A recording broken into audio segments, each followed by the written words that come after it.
All right, Kelly's still on. Hey there, Kelly. Let's make sure this thing's working. Can you hear me okay? Kelly, I can't hear you. I'm assuming you can hear me though. I'm gonna switch to full screen and share the whole kit and caboodle. We're good to go.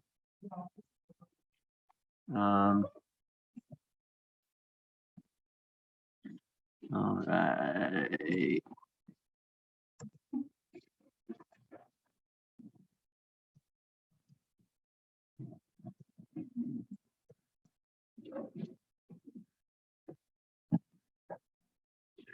Oh, that's a weird one.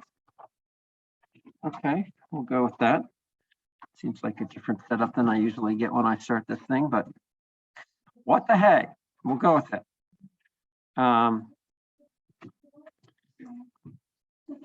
So welcome everyone. Bunch of things we're going to talk about today. I want to focus on ecological design, and it's actually in some ways a good transition from our last class talking about technology, because usually when people think about design, they think about technology, whether it be buildings or whether it be other things. And I'm hoping that partly what will happen today is I'll broaden your thinking about the nature of design, and maybe if you've done the readings for today, which I hope you have, your sort of, what is that audio failure detected? What's my audio failure? I feel like it's working. Can you guys hear me okay? I feel like I'm doing okay. Why am I experiencing audio failure? And why is that only up on that screen? What's going on here? I don't understand that. I just don't quite get that.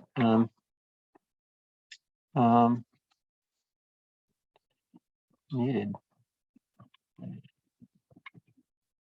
That didn't solve that problem. Why are you doing that? What is that about? Never seen that one before. Wow, this is on now though. Check that out.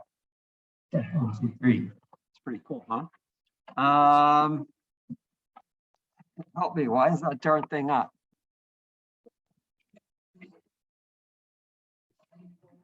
Yeah, I totally don't get why that's blocking my screen. It's very irritating. Well, I think it is the projector, but I just don't know why it's doing that. And let's see. What's the best way to deal with this? I hate to do this, but I'm going to do it because this room's not available. Wow, that looks bad. This is going to take a little while because I'm restarting that. So I'm just going to talk about things while I'm doing that, because I don't know what's wrong with the system. When you don't know what's going on with the system, if you have the opportunity, restart the system. Not possible with many of the systems in our world, but with this particular system, it is possible. It just takes time. So let's start actually by talking about the case. Why don't we do that? Because we ended as we often do abruptly. And I'd love to see if anyone's had any additional thinking on recommendations and rationale for recommendations regarding what the McKnight Foundation should do with respect to funding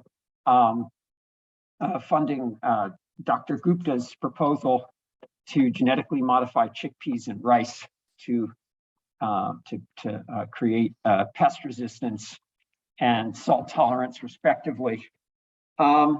Yes, go ahead, Griffin. I'm not sure if I know about, but one thing that we can do was that it can make the seed so that they can replant.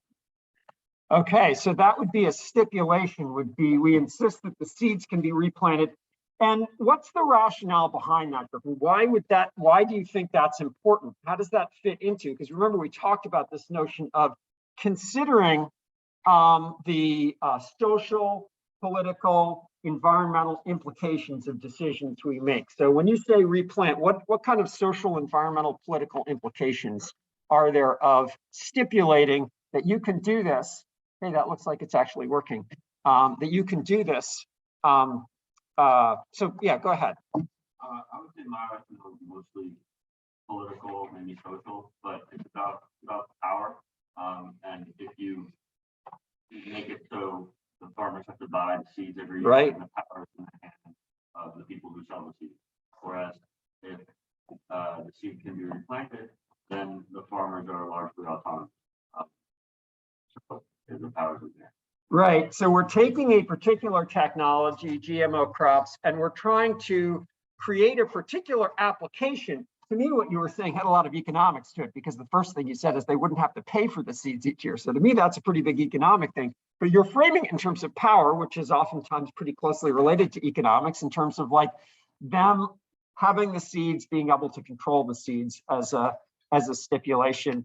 And you're sort of seeing that in this larger political context of, can we develop this technology in a way that, rather than disempowering, because one of the criticisms of the current application of GMO technology in the United States is this sort of what people sometimes refer to as a treadmill of dependence, where you begin to buy these seeds. First of all, the companies that sell you the seeds, large companies like Monsanto and such, they actually sell both seeds and herbicides. I mean, I'm thinking particularly in the case of Roundup Ready soybeans, Roundup Ready corn, which is designed to have a gene inserted which is resistant to an herbicide, which actually has some environmental benefits, believe it or not. That being that when you plant your seeds, you can roll over it once in the spring when the weeds sprout up and spray herbicide all over your corn and your seeds, and basically you'll nuke the weeds. They'll die. The corn, which has this gene that confers this Roundup Ready resistance, is going to do fine, and the corn will then get big enough that it's just shading out the weeds. So you only apply the herbicide once, as opposed to a lot of sort of traditional herbicide applications where you'd have to be continuously applying it because the weeds would continue to grow and stuff, and you'd have to be much more careful about applying it. So there are some benefits to some environmental benefits, but the larger point I was making at the beginning is you've got this integrated system of one large company which controls the seeds. You cannot replant the seeds. In fact, you're not allowed to replant your seeds because of the patent they have on the technology. You're not allowed to save seeds. And so you have to buy the seeds from them. You have to buy the herbicide from them. You're kind of stuck in this cycle of dependence on the company that's providing you with it. And so argument is, let's make sure if we create this, if we're funding people to create a technology, and our goal as a funding organization is to foster, economic self-reliance, that we ensure that the technology is created and applied in a way that ensures that. Other sort of ideas that people had on how to, yeah, go ahead, Rick. I feel like especially there's a lot with like monoculture and things like that, and like I don't know how they would like stipulate for like more sustainable methods of agriculture, but like I don't know, I was thinking a lot about that. Just so I like that you were thinking about that. So in case you didn't hear Bryn, her suggestion was, when she thinks about GMO, she tends to think about monoculture, sort of single plantings. And in fact, in the United States, that's typically the way these things play out. But the fact is, pretty much commercial agriculture is growing, large-scale commercial commodity agriculture. They're all growing monocultures regardless. But in the sort of sustainable agriculture movement, people oftentimes advocate for the advantages of multi-crop systems, either where you have multi-crops in the same location, you're planting plants in close association with each other, or on a larger landscape scale, growing multiple different crops. It does provide a lot of potential resilience. I mean, I know personally as a gardener, which I am not a commodity agriculture person, but part of the reason I plant a lot of different plants is every year, different plants, some plants do much better than others. Some year my tomato crop will be great, other years it won't be quite as good, but I'm growing a lot of different things. So I've always got stuff to eat. Obviously that's you don't want to scale up from someone's household experience, but that is one of the real arguments for multi-cropping and stuff. And Bryn said she was thinking about, well, how do these particular seeds fit in with a multi-cropping system? And I think certainly the character who was representing the pro-GMO sort of position would argue there's nothing about GMO crops that prevents them from being part of a multi-crop system. That's simply not what we funded. That's not the way we've applied the technology. There's nothing about the technology itself which prevents it from being integrated into a much more sort of, I don't know, I use the word holistic system that involves lots of different plantings. So it is the way the technology has been applied thus far. Any other ideas or thoughts that were discussed with respect to that case before I kind of dive in further?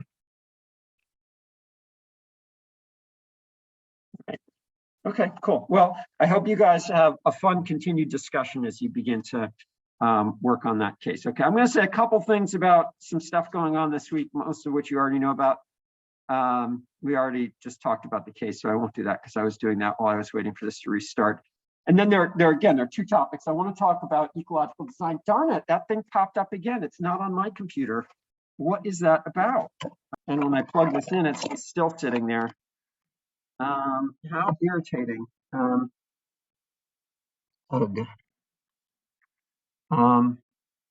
you. I don't know what to do about that damn thing. It's not going to go away, and I restarted. Well, unfortunately, I have a feeling that thing is going to sit on top of our presentation, and I don't want to waste too much time. Boy, everything's different now. That screen's doing something totally different too. Oh, total confusion now. Hello, you're looking at my family here. That wasn't my intent. They're not up on my computer. Try something here.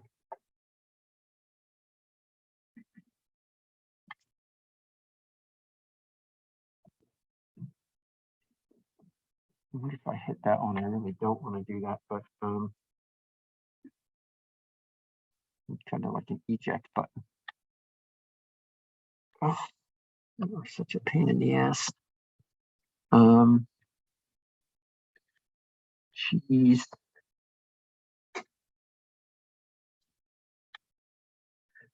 I am slightly randomly pressing buttons here if it looks like that's what I'm doing.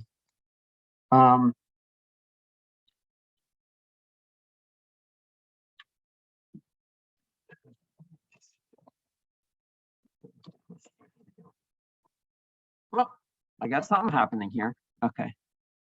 Still have that stupid thing up there, but haven't experienced this problem before. And like I said, I don't want to spend my whole life on it. It isn't irritating, an irritant, but let's just see if we can live with it. So sorry about that thing. I don't know what to say about that thing, but there it is. I could restart the entire system, but that would take us another 5 minutes, and then we'd be well into the class. So I'm not going to do it. All right. So sorry about that. That's just life. All right. So let me go ahead and get started on things happening this week. As you guys know, your sort of feedback to group members on quotes and slides is due.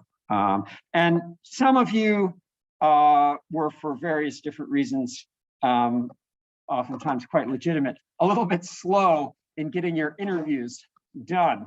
And I would just say, for those of you who are in that position and who might not quite have gotten done, be in contact with your group mates to let them know when you got your stuff ready for them to review. Because part of the idea is, as you guys know, we talked about this, is part of the goal of the projects this weekend is to talk about what you saw that's working well in other people's work. So that's one of the things that's going to be asked of you at the conferences this weekend. So there are kind of multiple goals.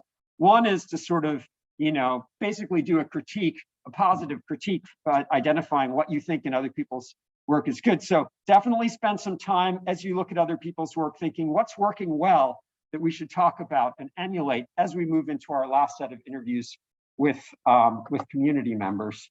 And then we also want you to think about questions for community members, which is a show of hands of the people who are in the group interviewing school people.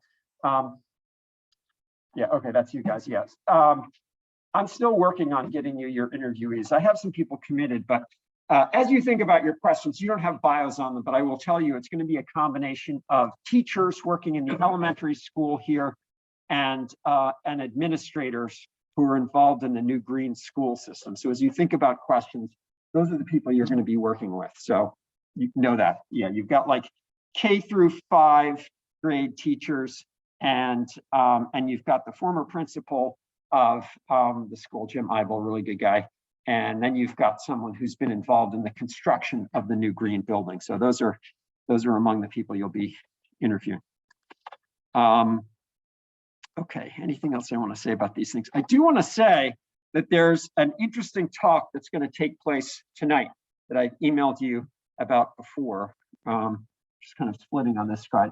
That's actually, well, you can't actually fully see the slide, but at 7:30 tonight, there's going to be a talk on the power of messaging, why the environmental movement needs journalism and media, by a couple alums. And I sent you information about that before. I'll try to remember to send you a link again as a Zoom link, but these are alums, people who have attended these careers in the environment events.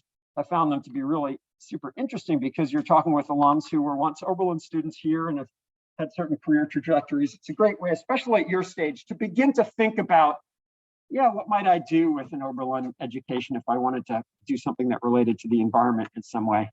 Because it gives you a good sense of like the career paths and what oftentimes what people wish they might have done a little bit differently at Oberlin, what they did at Oberlin that was of real value to them. And it's just super interesting. So I encourage you to participate in that. And I'll say I've put this up before, but I actually went on one of these tours last week, tour of Oberlin. And had I read down the course, I didn't know they were going to have these tours available this spring, or I would have made it a requirement, but didn't want to add to the syllabus. But really, really cool tours that are happening to give you a sense of all this infrastructure going in. So I really encourage you to do that. You'll get an extra point for participating in these things. They're on the syllabus. So there you go. Any questions about any of these things? All right, cool.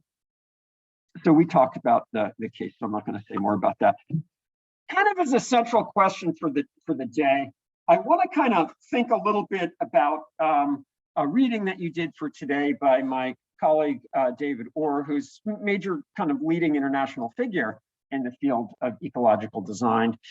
So here's a little quote. Ecological design is not a, you can't even see that. Oh, you can kind of see it, I guess, but ecological design is not a formula, but rather a complex process of adapting human relationships to ecological realities. It's art as much as science, ethics as much as economics, ecology as much as engineering. So what does that mean? And how does it relate to sort of the concept of resilience? What do you guys think? Anyone want to share a thought?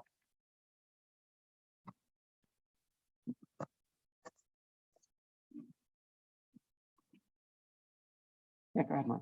I think it's kind of getting at the idea that any resilient community isn't going to just kind of check the box and be resilient. Like there's always kind of ongoing questions and processes that need to be done in order to just remain resilient. Good.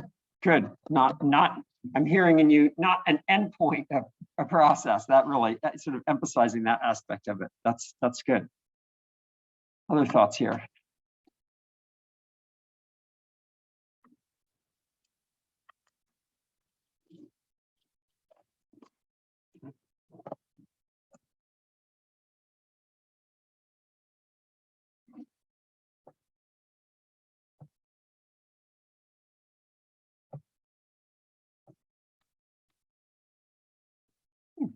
It's more like normative in nature because you're thinking about like kind of like the best way of designing things like for people kind of versus just like the best like in terms of like one benefit.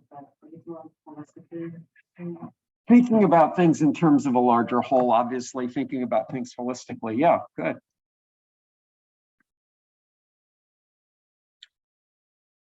Also, like the last part of it, instead of making like the one fit all solution, the design has to be sort of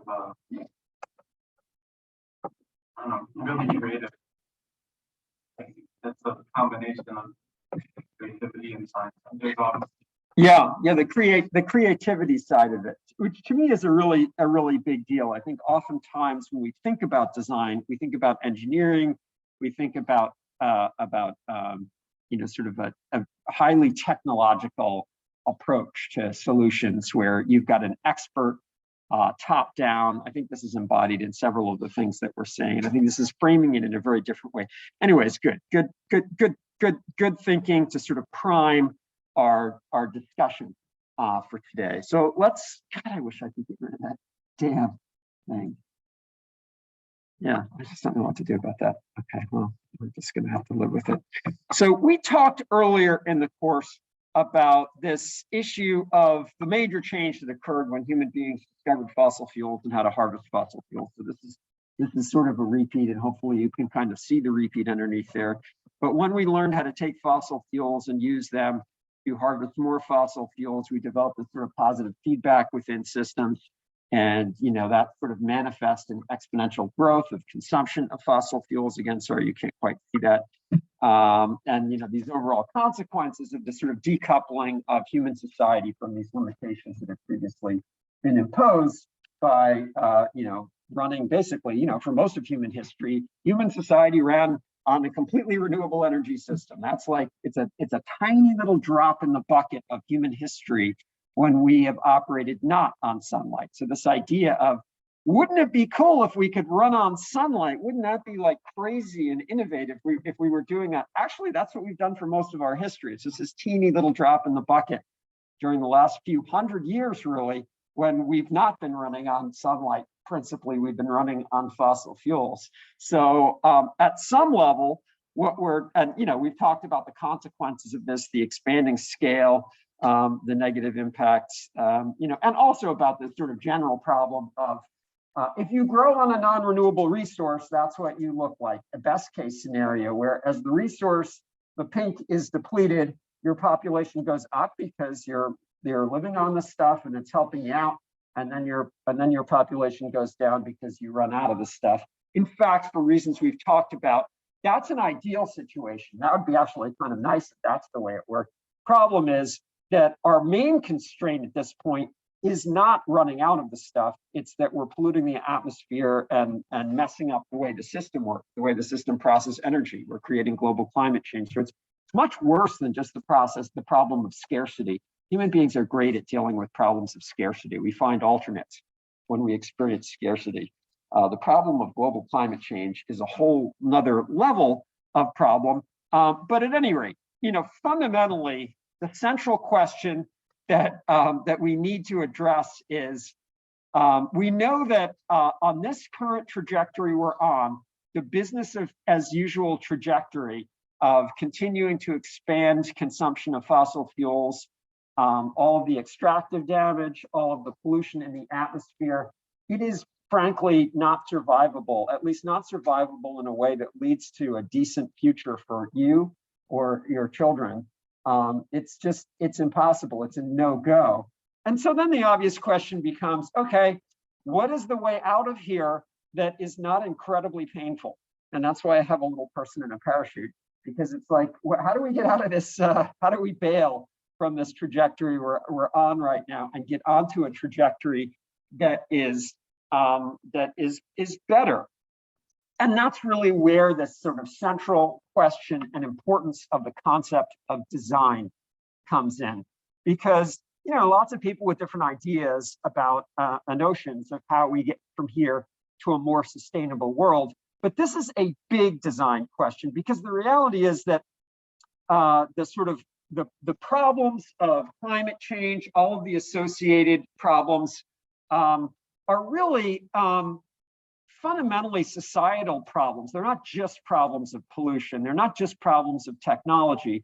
And so when we think about solutions, we really do want to think about solutions that address a lot of societal problems concurrently and aren't sort of focused minutely on particular aspects of the problem. And this is why thinking deeply about what does it mean to design a better relationship among humans and with the natural world is a deeply profound question, not a simple technological question. It's a deeply profound question that asks us to be creative in every aspect of society and think deeply about the issues of ethics and justice that we've talked about in recent classes. What does a just and equitable design look like? Not just a technologically desirable design. What does design look like from the perspective of ethics and justice? How do we get out of this situation in a way that puts us in a genuinely better world? How do we, recouple human society with natural systems and with each other? How do we do shift? So like I say, part of it is going to be about obviously the renewable energy revolution, and we'll talk a little bit more about that today, about how we sort of rethink our reliance on energy in particular in a way in which we're using sustainable energy. We're running the system on sunlight, but there's really a lot more to it, because it's really as much about how do we redesign human relationships with each other and how do we redesign our economy in a way that serves human beings as anything else. And so we're just going to start talking about it today. There's been lots of other classes talking about different aspects of it, but let's start with just some basic definitions of ecological design. So because my stuff is slightly covered here, and as always, I'll post these overheads. Again, I apologize for whatever the technological challenges here, but I don't want to slow down to try to fix it again because I couldn't fix it. So let's talk about like basic definitions here. So you can't quite see what I have on the screen here, but I'm offering here a definition by my colleague David Orr, who defines ecological design as remaking the human presence in the world in ways that honor all life and respect human dignity. That's a very broad definition of design. I like it for that reason, remaking the human presence in the world in ways that honor all life and respect human dignity. Coming at this from more of an ecological angle, I prefer a definition that sort of places more emphasis on nature and how an ecological design would look to nature as a model and a mentor. So an alternate definition, completely consistent with the first, is design of human systems that mimic desirable properties of natural systems. Again, they're not inconsistent definitions, just kind of different focuses on those definitions. And we've talked about these things before, but if we're thinking about, especially when we did the tour of this building, if we're thinking about what are the features of natural systems that we want to mimic, clearly one of them is running on sunlight. That's what natural ecosystems do. They run on sunlight. So we need to get back to a place where we run on sunlight. What are some of the other things we talked about on our tour that would be desirable features of natural ecosystems that we would want to include in our design? Just throw out some thoughts here, guys.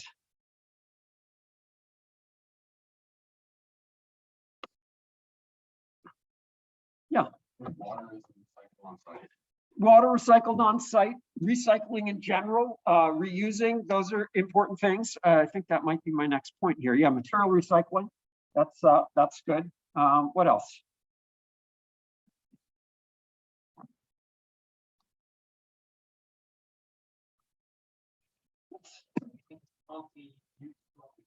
Yeah, multi-use, multi-purpose stacking function. That's good. I don't think I actually have that one in here, but it's actually really key, and we'll get back to that one. So yeah, that's right. Thinking about when you make an action, what are its effects for other components of the system? What are its effects in other places? What are its effects at other times? All of those sort of stacking of functionality are key. Other thoughts here? Yes. Resilience, that's increasingly important because the world is changing. That's just a fact. And we need systems that are going to buffer us against that, that change and are going to be able to be adaptive and bounce forward, as they say, to be resilient. So I'll put some other things up here. Developing towards increasing efficiency over time. I think I mentioned when we were doing our tour, when a forest first begins to grow, as it continues to grow over time, we talked about this when we were out at the solar panel, it's actually every year capturing more solar energy. It's actually becoming better at internally recycling nutrients over time. It's improving in performance over time. Can we design human artifices, whether they be buildings or governmental systems, whatever they are that we're designing, that actually improve in efficiency over time? Regulation via feedback, we talked about that with the building. I'll talk more about that later. Preserving and building biological and cultural diversity, and the resilience component, which you guys brought up. So these are all kind of properties that are desirable that we want to think about as we think about designing systems in the world around us. And this is really sort of a David Orr statement. If it's not a direct quote, it's a David Orr type quote. Goal is to rebuild and calibrate human systems so they operate within the constraints imposed by nature. So regardless of what kind of scale we're looking at here with these images, trying to redesign systems so that they're operating within constraints imposed by natural ecosystems. So I want to take a little bit of a different angle on design for a second and consider some of like the criteria and questions for ecological design. So we talked about obviously this central idea that environmental scientists talk about, environmental studies people talk about, of sustainability, and it having these three dimensions to it, one being equity, justice, relationships between people. So when we're thinking about designing things, key is to think about, you know, how does whatever we're thinking about planning influence people's relationship with each other? How does design affect individuals and communities? How can design be used to improve human relationships with each other? So you can't totally see that now, but those are the two questions. How does design affect individuals and community? And how can we design things that actually improve human relationships with each other? And like I say, these are not necessarily things that we automatically think about when we think about design, but you know, when you design a campus or when you design you know, a transportation system, is that transportation system connecting people, the people who are participating in the transportation? Is it connecting them with people outside of them? I mean, you can apply this to any kind of system you might design. Economics is always critical. Is your proposed design economically viable? And then this is actually a very, very critical question. The next one is, if it's not economically viable, but it is the right thing to do for social reasons and for ecological systems, is there a way to modify the economic system so that it is viable?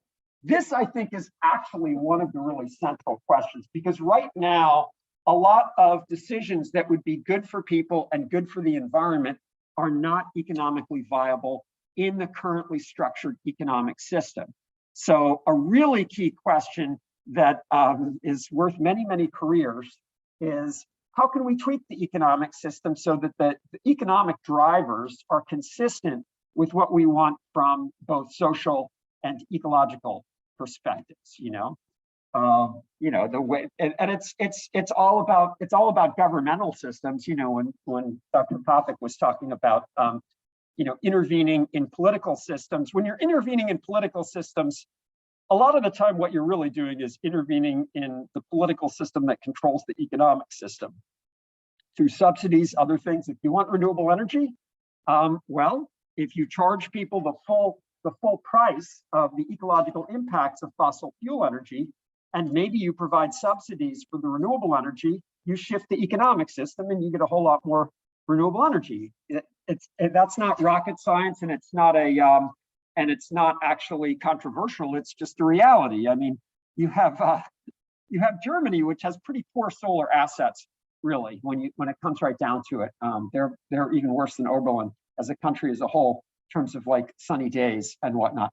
But they have massive implementation of solar energy. Why? Because they constructed a tax system which gave people incentives for putting solar on the roof. So they have much broader solar adoption. It's simply a matter of government policy. It's not very difficult. They changed the economic system. They got more solar. It's not that difficult. Ecology.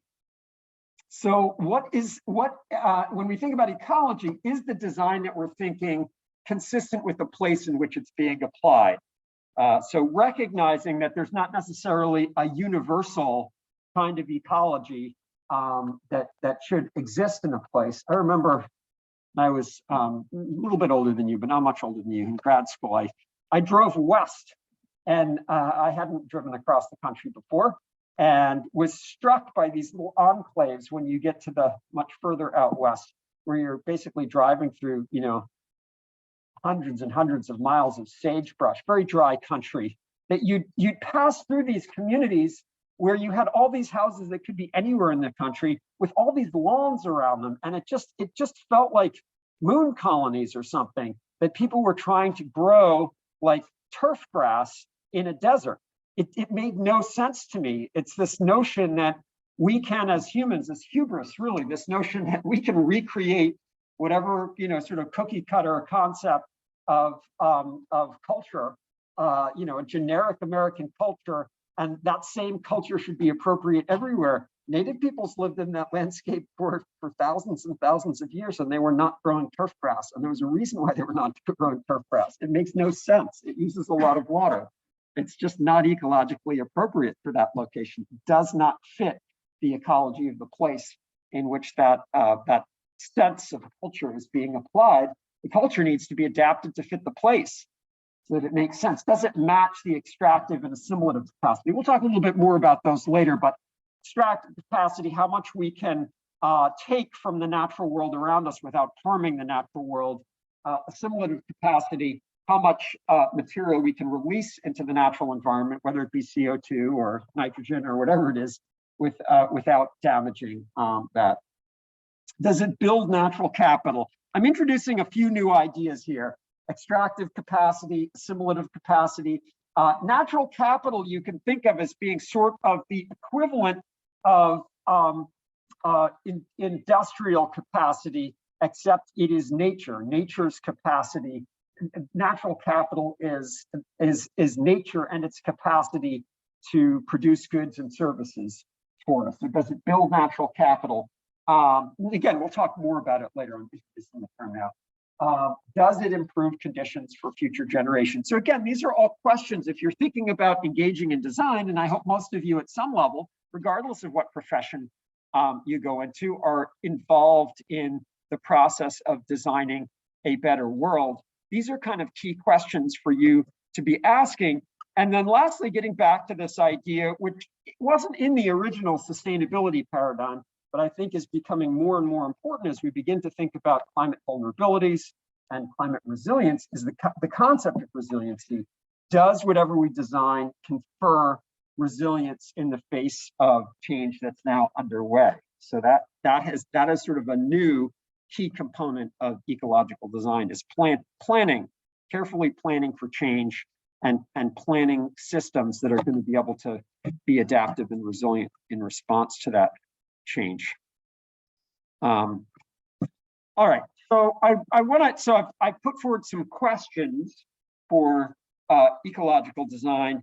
I now want to put forward some principles of ecological design for us to think about. The first principle, which you can't see because it's underneath there, can you actually see underneath that or not? I can't really tell. Yeah, again, I'm sorry, and I'll post this stuff, but the first principle is one I've already introduced, which is nature as model and mentor. So when we're designing things, looking at the natural world and thinking about, okay, evolution has been going on for billions of years on Earth. It's a process that's pretty efficient in designing things because everything that's here now that's been designed in nature has been subject to a very stringent design process called evolution, which selects for organisms, for ecological systems that can operate for long periods of time. So you're seeing everything you see in the natural world around you has been subjected to a very, very stringent design process called evolution. And so we should learn from what's out there, look at it. In fact, there's a whole field out there called biomimicry, which is very much focused on this, looking at specific approaches that natural organisms and associations between organisms have developed, and trying to learn very specifically from them. Can we extract information about how those designs were implemented use them for building our own things. I mean, even when it comes to things like adhesives, looking at, natural adhesives, how do they do it? Things like silk or something, which is, silk is as strong as Kevlar, but it's basically made out of completely natural materials and is decomposable, whereas Kevlar is this very cool, very strong material, but one that is completely not biodegradable. Can we figure out how to learn from nature? So nature as mentor and model. 2 is maximizing solar and minimizing non-renewable. That's pretty obvious. We've talked about that before, but in terms of energy, when we're thinking about designing energy systems, how do we maximize solar and minimize non-renewable? And just to be clear, I don't think anyone out in the environmental field is arguing that we should go cold turkey on non-renewables. There's getting to a place where we can run our economy on renewables is actually, that transition is pretty dependent on fossil fuels at this point. But it's a question of, are we just burning them willy-nilly, or are we being very, very careful about how we use fossil fuels and trying to really, try to look at them as they are, as finite resources that need to be very carefully managed. Materials. We want to develop closed material cycles. At the end of the day, we want to completely eliminate the concept of waste. The term waste should be removed from the language. Well, nothing should be removed from the language. It should be removed from practice. So there is no waste. In ecological systems, the output of any one system is the input to another system. There is no waste. It all gets recycled. Everything that's an output from one component is an input to another component. Another key idea is diversity in structure and function. So valuing that in nature, diversity is often what builds resilience to systems. And it's important to understand that there are trade-offs here. The reason our industrial society, for instance, the reason agriculture is so focused on monocultures, as we discussed at the start of this class, is because at some level, if your sole objective is yield, that is, how do you maximize the amount of food production you get out of land with a minimum of people involved, it's very efficient to do this massive growth. The property across the street from my home is, 500 or 600 acres of corn or soybeans, depending on the particular year. And it's just one huge patch, all genetically modified. And by the way, almost all the corn and soy grown in this country is genetically modified. That's what we do. But it's because it's this carefully hybridized. Every one of those corn plants is genetically identical to every other corn plant there. They all ripen at exactly the same time, which means that basically 1 or 2 people can manage hundreds and hundreds of acres. They plant the thing with this big tractor equipment. They apply the Roundup after the stuff starts to grow, so they kill the weeds. They don't need to touch it until harvest time. They roll through at harvest time, and in the course of about 3 days of this intense activity across from my house, they just, like, truck after truck is coming out of there filled with corn. It's very, very efficient from the perspective of very few people, lots of fossil fuels, so not so efficient from that standpoint, but very few people producing massive amounts of food in this space. However, it's also pretty vulnerable. It's vulnerable in the sense that it's very dependent on fossil fuel inputs, and it's vulnerable in the sense that when you have genetically identical crops, they're very susceptible to pest organisms, which can highly specialize for that particular crop plant because they're all the same. Once you figure out how to eat one of them, you figured out how to eat all of them. So there is a cost to diversity in structure and function. It sometimes does reduce your yield, reduce your output, but it benefits you in terms of enhancing your resilience. But you've got to kind of understand that cost. Farmers are not idiots. The reason they're doing what they're doing is because it's making them money in the current economic system that we've structured around farming. So they're making what are for them intelligent decisions. If we want to alter and create sustainable agriculture, it's going to be because we implement rules, structures, which change the economic system so that we are fostering more resilience in the system. It's not going to happen without some modification of the economic system.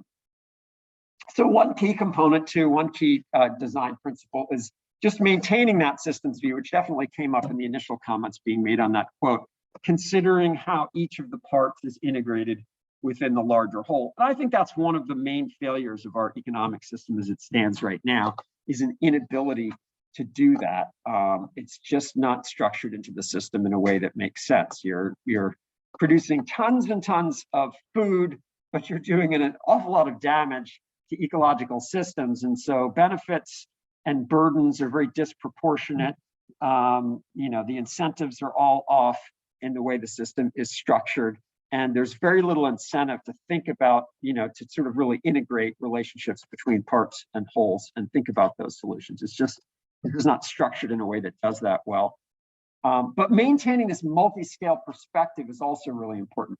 Again, mostly what I'm saying is kind of just a repeat in some way, different way of framing it, but this idea of considering impact elsewhere and later in your design. So it's not just about a design that's really neat right now, but what's its implications for other people and later. So when you think about this phone, you're not just thinking about the user experience. How good is this for me? You're thinking about the experience of the people who are mining the metals and the long-term impacts of mining the metals that are going into this phone. What happens to this thing later? And you're also thinking about, as I said earlier, how does this device affect interacting with other people? And you can argue, well, it expands my network, but you could also argue it isolates me a lot of the time because I'm sitting in a public space, and instead of sort of thinking about the local conditions, I'm sort of like someplace else on my phone outside of the local environment, isolated, alienated from the local environment. Those are all part of the design.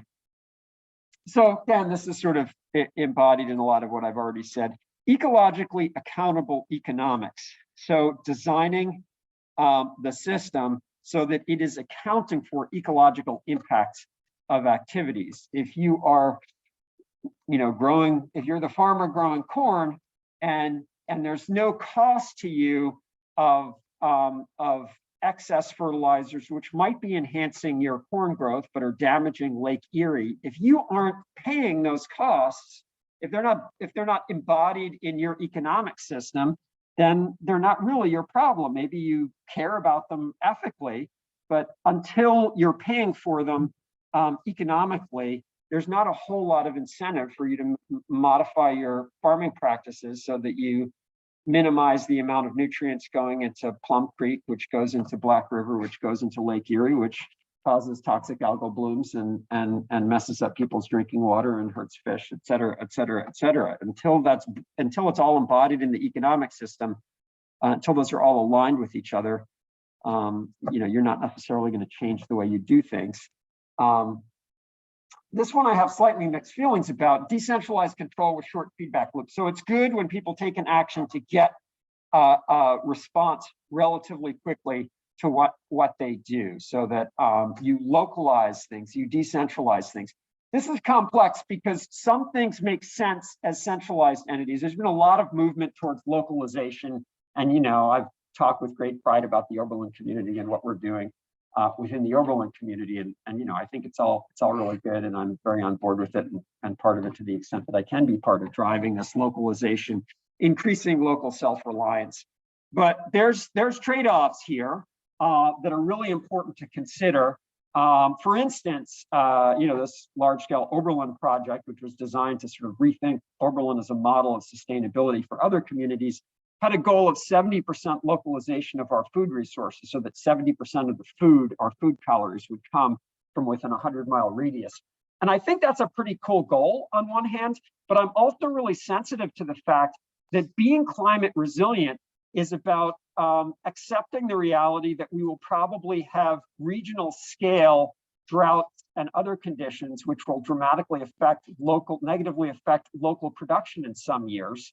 And so it may be as a result of climate change that we become more dependent on sort of food from a larger area, because some years we'll have a crop failure. I think about how a few years back, the commodity agriculture people in this region didn't bother planting, couldn't plant corn or soy because the spring was so wet. They just couldn't get the seed in the spring. And so we went for a year with no planting. Well, we got to plan for things like that. And that means not only sort of buffering up local self-reliance, it also means thinking really deeply about interconnections, how when a localized community is experiencing, climate hazards, can we move resources around and help out different communities. So it's very complicated in terms of thinking about what needs to be centralized and what needs to be decentralized. A grid that moves electricity long distances with very little line loss is one important component of creating a system that allows us in Ohio to run on renewable energy when it is cold and not windy and dark around here. So that's dependent on both storing energy locally and moving energy around the country. Those are centralized systems. So a good centralized grid, very important. Similarly, for transportation, a really good rail system is consistent with running a country on renewable energy. Rail is the most efficient way to move material goods around a country. A good rail system, not trucking. It's much more efficient than trucking to move things by rail. That's a centralized system, requires centralized investment. So there's a balance between decentralization and centralization, depending on what technology you're talking about. If you really want to optimize, national scale sustainability and good design. This is definitely implicit in much of what we've talked about, this idea of solving multiple problems simultaneously. How do we design many problems at the same time, stacking solutions to problems, and then kind of designing to improve things over time. How do you design something so that it can get better over time? Again, it's a sort of different ways of looking at the same situation. So if you were a designer trying to design something, this particular angle is taken from a poet, actually, Wendell Berry, this particular set of thoughts here, which you can't quite see at the top. At the top, the heading here is fundamental questions for designers. So what Berry suggests is a key question for anyone involved in design to ask is, what do we actually need in this place? What do we need? And if you think about it, that's actually a pretty radical question to ask, because our economy is really based not on needs, it's based on what? It's not based on needs, it's based on what's advertising designed to do? It's designed to make you want, right? There's a big difference between wants and needs. And the capitalist society is fundamentally based on stimulating your wants so that you want to buy stuff, regardless of what you need to be happy and comfortable, which presumably should be our objectives, happiness and comfort. It's designed to make you want more stuff and make you feel like you will be happier and more comfortable if you have more stuff of various kinds. So thinking about design from the perspective of what's actually needed in this place, not how do we stimulate additional wants, but what do we need in this place to be happy and comfortable? What is here now in this place? What already exists in this place? So what do we need? What already exists in this place? Another key question is, what will nature permit to be in this place? What can we do here that nature will allow to be in this place? Again, personally, I'm thinking very much about those green lawns in the middle of sagebrush territory. Like nature will allow that to be there, but not without massive amounts of subsidy and water and fossil fuel to make it possible. So the next question is, what will nature help to be in this place? What is actually consistent with what nature provides? And then, how do we go about bringing about the change that we actually want to see in this thing? But starting with that question of what do we actually need rather than what do we want? What's here right now? What's permitted to be in this space by nature? What is nature actually going to help us put in this space? And how do we then go about, having asked those questions, how do we go about changing things so that we get what we desire. Okay, so when we begin to think about applying these to social and ecological systems, there's a bunch of different sort of aspects of design that we need to think about. One thing we need to think about is physical flows. So how, when we design something, how are we thinking about energy flows and material cycles? So that's one thing we need to think about. We need to think about physical structure, the built and natural environment. What are we trying to build here? We need to think about economic systems, macroeconomics, which is sort of large scale policy, and large scale economic policy, and microeconomics, the sort of individual decision-making processes that take place. And we'll talk more about that. We need to think about political systems, policy and politics and power embodied in that. We've talked earlier too about psychological systems and behavior. All of these things, the physical flows, the physical structure, the political system, the social system, all of these are tools for design. So again, intuitively, when we think about design, we often think about engineers. Most of this is not about engineering. It's about other aspects of kind of control mechanisms that cause people to do the things that they do within systems. So I'm going to shift actually now and talk a little bit about energy, partly in prep for our next class, where we're going to begin to introduce an exercise called the resource use signatures assignment. But I want to take a moment because I haven't built a whole lot of interactivity into this particular class, to have you guys just turn to your group mates and just have a brief discussion about design. And specifically, so this is going to be a very brief discussion, just a couple of minutes, because I want to get you interacting. I want you to talk about which of the design principles that we've just talked about seem most relevant to your own experience with design. And I think some of you guys might say, well, I'm not a designer, I don't do that. But what I'm encouraging you to think about in this class is that most of what you do has something to do with design, whether you're cooking a meal or you're planning political engagement with something, you're designing something. So I want you to just have a brief conversation about which of these different elements of ecological design seem relevant to your own work. So go ahead, go out. I want you to have just a couple minutes discussion.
Sometimes like you don't have to make it up, but like, I don't need to know. I say this for a lot. Yeah.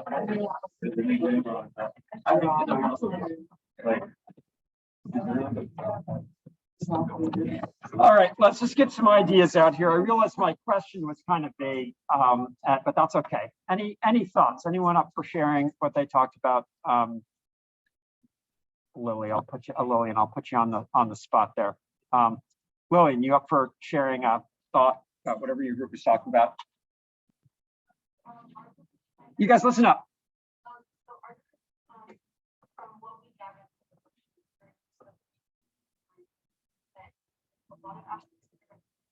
I mentioned that the psychology is like aging what needs to be done in the system, like without the people that can't force anything. And so that's just like personally what I thought. I don't know if anyone. Yeah, go ahead. I think for policy inclusion is like key, like because to reach or like large people to inform that, and I guess like I see ecological systems like social ecological systems like have to be like centralized, and you know the more like proper policy like taken in place, the more they have to something rather than Great. social. Cool. So we're thinking about policy, but we are thinking about psychology too. Anyone else want to throw out thought here? What were you guys talking about, Ezra?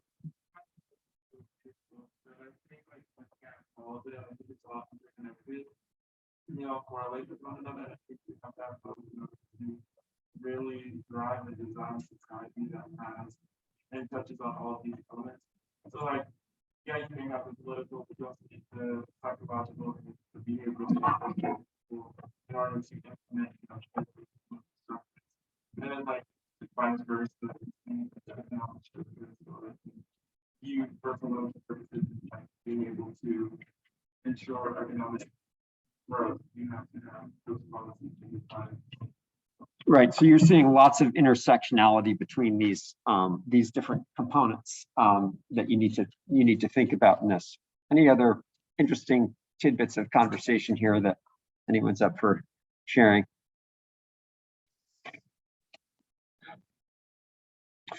Okay. Well, I want to now, for the remainder of the class, I highlighted, you can't really see it up there because we get this big black blotch on top of that I don't seem to have any control over.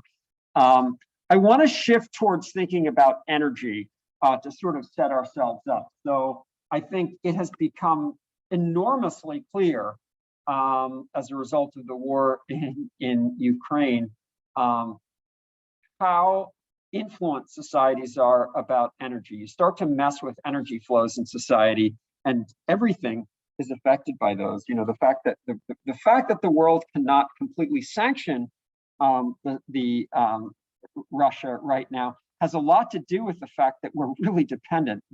I say, as sort of like a Western world, not the United States so much, but we as the Western world are enormously dependent on energy coming out of Russia. And you see these sort of shifts in access to energy just having these enormous global consequences to fossil fuel energy in particular, access to fossil fuel energy. I think it's making us all the more aware of how dependent we are on fossil fuel energy to run our modern economy. And, you know, the optimist would say, and I've heard people say this, hey, maybe this will push us towards understanding that reliance on more localized renewable energy makes us less vulnerable to political instability and to sort of totalitarian states and their actions.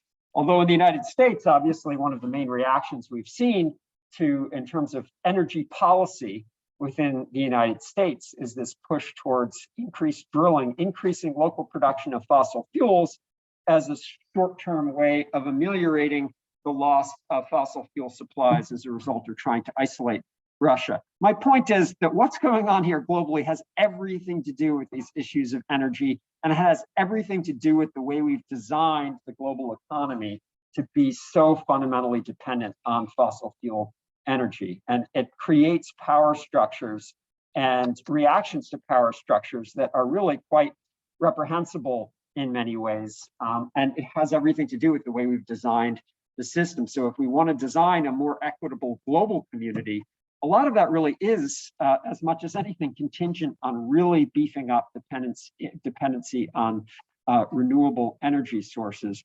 The fundamental difference between renewable energy sources and fossil fuel energy sources is once you've installed renewable energy technology, you're gathering basically freely delivered energy from the sun, whether it be directly through solar energy and solar panels, whether it be through wind energy, whether it be through hydro energy, whether it be through biomass.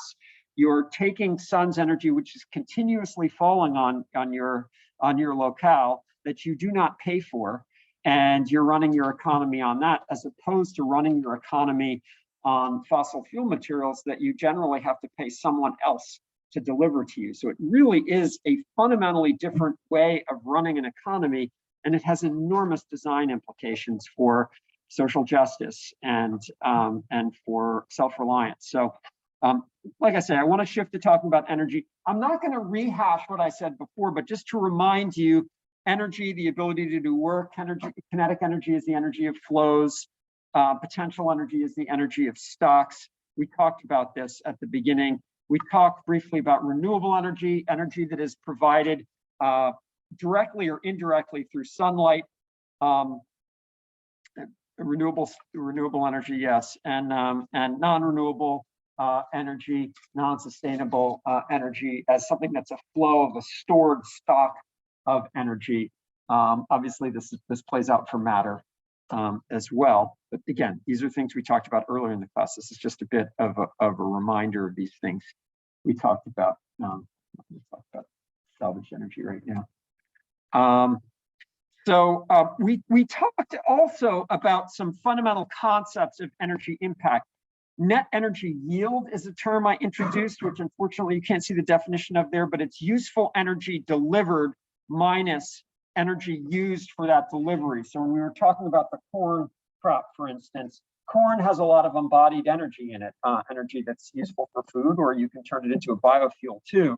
But when you're talking about energy yield, what you're talking about is how much energy you're getting out of that corn system. So the total energy embodied in the corn I harvested minus the energy I put into creating that corn, the fossil fuel energy that went into creating that corn. So that's net energy yield.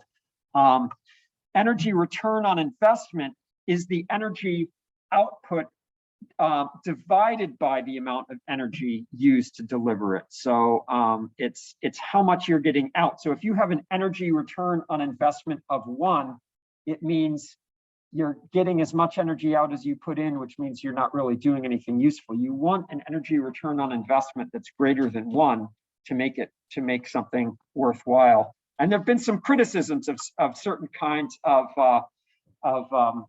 biofuels, ethanol in particular, that in some cases you may be putting more fossil fuel energy into creating that ethanol than you're actually getting out and delivering to the pump. Embodied energy is how much energy there is contained in an object. So if you think about a phone, this phone's using energy right now. Keep on pulling my iPhone out. This energy is using energy. This object is using energy right now, but there's an enormous amount of energy that went into creating it. So the embodied energy is how much energy was put into making this particular device, and the energy that's going to be used to sort of take this apart once it's reached the end of its useful life. So that's embodied energy within an object. And then there's a field called full life cycle assessment, which is beyond just energy, but it considers all of the direct and indirect costs, economic, material, sometimes social, of creating, using, and disposing a product of service. I put these terms up here because they're very important terms to think about as we consider the implications of designing any kind of system, but an energy system in particular. You know, what is all of the material and energetic costs, direct and indirect, that go into the production and use of that thing? And I think that's, that's one of the great critiques of fossil fuel is use of fossil fuel is we tend to be not considering all the indirect costs associated with that. For instance, many, many wars have been fought over access to fossil fuel resources. Most of the wars that relate to the Middle East in one way or another are fundamentally wars about increasing access to resource. So if you want to consider the full cost of fossil fuels access from the countries involved, well, the military endeavors are all part of those costs, because those are wars that we probably would never have engaged in if we weren't interested in ensuring secure delivery of fossil fuels to run our economy. And then obviously all of the climate change costs, those are not currently borne in the price of gas at the pump. You don't pay for those when you pay for the gas, but a full life cycle assessment would consider all of those costs that go into that. Another term, which I already introduced, but I'm reintroducing again here, is carbon intensity. And that is how much CO2 emissions you get per useful energy output. When we visited briefly the central heating plant for Oberlin, I talked about how it used to run on coal and now it runs on natural gas. And you might say, well, those are both fossil fuels. You're still running the heating plant. We're shifting towards running it on geothermal. We know that. But right now we're running it on natural gas. And you might say, well, you're just shifting from one fossil fuel to another fossil fuel. But the reality is that the carbon intensity, the amount of CO2 emissions per unit of heat delivered to the campus, is much larger for coal than for natural gas. And so if you're worried about climate change, it's better to be running the campus on natural gas than it was to be running it on coal, because it's got less carbon intensity. Much better yet to run it on something that has zero carbon intensity, but not there quite yet. All right, so we looked at this really at the beginning of the class, this map of the Earth at night, all the lights, talked about how those lights represent energy use in different regions of the country, probably economic development as well as energy use. I want to show this little figure here as we begin to talk about energy. So we have different, you're looking at sort of this thing is morphing between two, between this version, which is countries, the countries as they sort of exist geographically, and this version, which is how much energy, how much fossil fuel energy is produced in different countries in the world. And you'll notice that the United States, Saudi Arabia, and Russia are major producers of energy in the world. There are other regions that are big producers as well along the east coast of South America. There's a lot of energy production as well, but it gives you the sense of who we're dependent on for our fossil fuel resources, who the big players are. And obviously, Russia is a really big player in fossil fuel resources. The United States is actually much bigger player than we were 20 years ago because of fracking increasing our capacity to extract oil and gas from nature. But you get this sense of this is who's producing stuff in the world. I wanted to take just a moment, since obviously the war on Ukraine is, at least very much in my mind, I hope very much in your mind too. I spend a lot of time thinking about this situation and its implications. Obviously it's an incredible, tragic, ethical, human suffering situation. But it also is both a manifestation of our dependence on fossil fuels and a stimulator which is modifying how human beings. These are the big pipelines from Russia that deliver natural gas to Europe. Europe is incredibly dependent. 30% of their gas supply comes from Russia. So this war is completely disruptive to their economies, as well as being an ethical nightmare. And so there's a lot of thought being given to that dependence and what can be done about that dependence. Short term, the EU response is largely, as it kind of needs to be, where do we get replacement fossil fuels? I also want to point out, and that was just yesterday, that Russia said they were cutting off gas supplies to one of the countries. Bulgaria, yes, Bulgaria, which is basically completely dependent on Russian natural gas, and to Poland up there, which is less dependent on natural gas, but still very dependent on natural gas. So big economic implications there. That happened yesterday. This is dependency on Russian gas of European Union as a whole, but then different countries within European Union. And as many of you probably know, Germany is particularly dependent on natural gas from Russia, which is creating some real sort of political turmoil and stress within Germany, because they're very dependent and also want to be supportive of Ukraine. So it's been a real challenge for them to figure out, how do we continue to run our economy, not completely disrupt our economy, and wean ourselves as rapidly as we possibly can off Russian fuel. It's resulted in some unfortunate things like people sort of starting to use more coal again in Europe as a short-term solution. But I think it's also at the same time potentially stimulating more renewable energy, an understanding that, hey, we really need to beef up our reliance on renewable energy so that we don't have these kind of dependencies on other countries, and other countries that might be countries that we do not want to be supporting for various political reasons. So consumption, as we know, as we've talked about, as is embodied in that light diagram I showed, is very unequal in terms of how much energy is used by individuals per capita energy consumption. We know that we're energy hogs in the United States. Australia is also a serious energy hog in terms of per capita consumption. So that's the thing.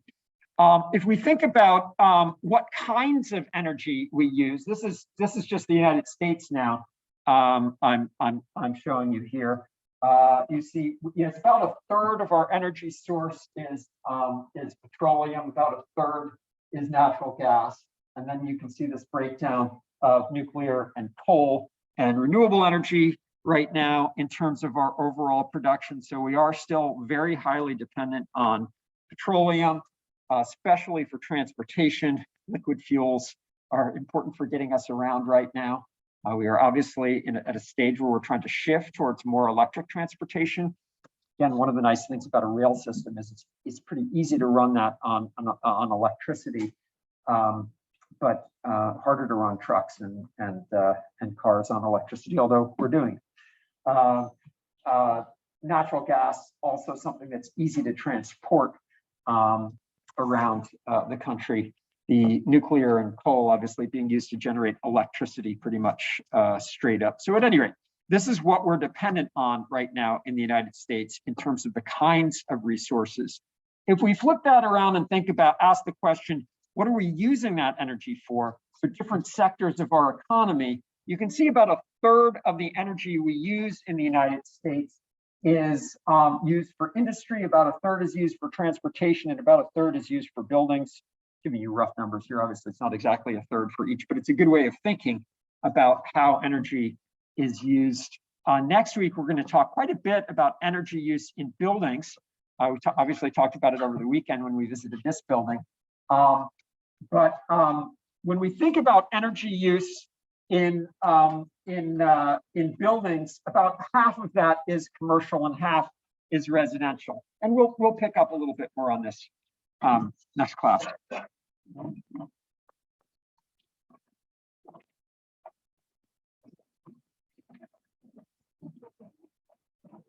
And hopefully I'll solve that problem by then.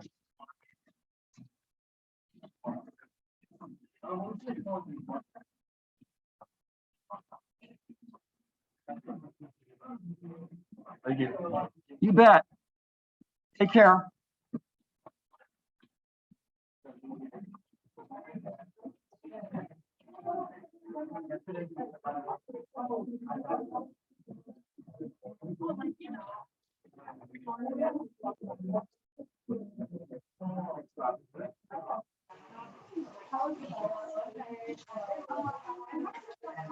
Hey Ezra, how are you? Okay. Yeah. Good. You had a good weekend, I take it. Yeah. You look tired. I am. a lot of things. But for the thing on the weekly things with the carbon neutrality, Oh, the sustainable infrastructure, ones, yes. do we have to stay the whole time? Because I have a class. You don't need to go on that. That's optional. Well, I know, but like, if I were to go, like, would the times be like to stay the whole time for the count? The times were up there. I forget what they It were. said 10 to 11. Yeah. Like, I have a class.